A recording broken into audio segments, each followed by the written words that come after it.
দেখো রেডি হয়ে বসে আছি। তো তোমরা ভাবছি দিদি হয়তো কেন রেডি হয়ে বসে আছে, আমি জন্মদিন বাড়ি যাব, আমার দাদার মেয়ের জন্মদিন। কিন্তু দেখো এদিকে আমার মেয়ে রেডি হয়নি, কেন তো করাইনি, এত গরম লাগছে, খুব বাইরে বৃষ্টি ঝড় হচ্ছে তো, আর জানলা দরজা বন্ধ, তো ওকে রেডি করাইনি, কেন ও আমার থেকেও বেশি ঘামে।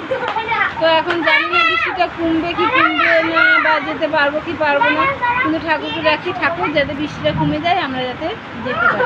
মানে একটা ছোট্ট বাচ্চার জন্মদিন, বাচ্চাটারও তো মনটা খারাপ লাগে।